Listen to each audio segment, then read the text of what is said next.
So we're pretty sure it was January 2012, or maybe even February 2012. But 2012, the early 2012. It was my first time here, and my first time meeting Cheryl, and this room hadn't been so nicely redone, and the stage was at the other end where your food was today, our food. And about 1 hour into Saturday, a woman came up to me and she was kind of bereft. And she said, I have a friend who has a baby that's in the hospital that just had a stroke, and I know you're doing sessions here, so I wondered if you would see the baby.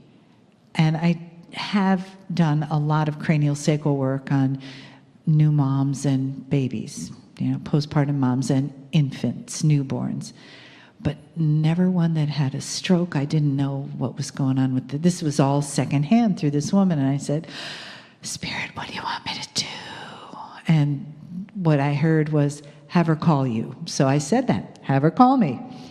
So I went back to my room at the end of the day, and there was a call. And I listened to the message, and this mom was obviously heartbroken, in tears. And would I please, please, please see her daughter, who was at that time 3 days old, or four days old. So, before I picked up the phone, I said, okay, what should I do about this, Spirit? Tell me what to do.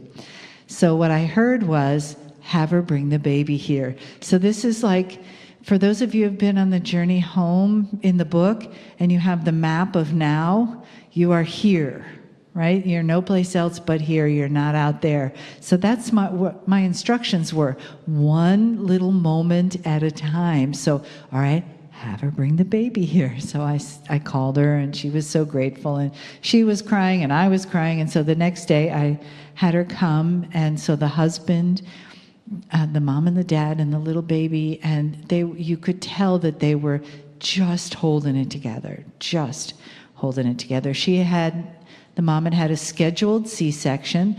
They were going home the next day, and the baby was on the bed all dressed, mom was all dressed, and dad went to get the car, and the baby started seizing, like a full-blown seizure.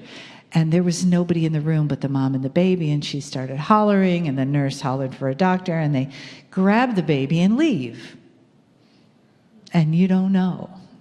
You don't know. You don't know what's going on. And so when they finally brought her back, she was hooked up and medicated, and they had done x-rays of her brain.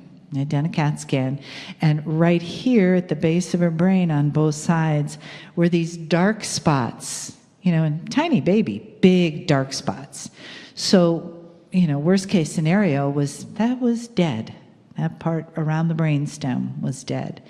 And I'm holding this tiny little, beautiful, perfect looking baby in my arms, and I'm going, okay, Spirit, okay, what now? Because she felt okay. And I was trying to be very careful that it wasn't just my wishful thinking that I wanted her. I really wanted her to be okay. But she did. Her cranial fluid felt okay, her body, everything, her color, perfect.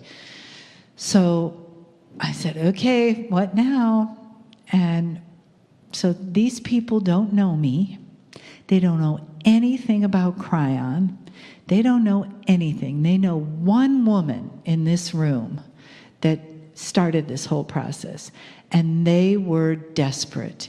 But they also trusted that the medical community didn't know what to tell them, didn't know what to do. They could offer them nothing. So here they were, and when we had that meeting, we had a really tall stage. We had stairs to go up. It was probably about this high. And so I got up on the stage with the mom and the dad and the baby, and the whole room began to have a wave of this beautiful energy as I told the story. And the parents were already so grateful, and we were all in tears. And we did 3 ohms, and I believe I can't remember exactly. Maybe some of you would remember better. I think we stood up and we did these ohms, and then people in the crowd started saying things about when they see this little girl in the future, what they see for her. And someone said, I see her running through the grass, and I see her picking flowers, and I see this. And I said, I see her saying, hey, Dad, can I have the keys to the car? You know, and people just kept saying that, and they were creating this intentional future reality of health and wellness for this little girl. I can get the biggest chill when I talk about this. And so for all of you that were there that day and all of you that are here now, you're now part of baby Lila's healing. She's almost 6 years old and just beautiful, like an angel, And every couple of years, less than 2 years, I get a new picture from her mom, and we just say hello. And last time I was here, we almost got her here, but you know, she had, I think, soccer or something. So, you know, for her, that's her life. She's not connected to anything that happened here. So thank you again for all of you that raised your hand, and thank you who asked me about that. Where's the man that asked me about that today? Thank you so much for asking, because we are all sharing in that amazing event. And now everyone here is sharing in that. It happened here, right here in this room.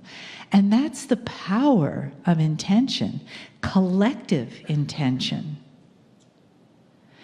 The energy that we put together can change one person, or it can change the planet. Both, all of it, all the time. And it starts here with that loving collective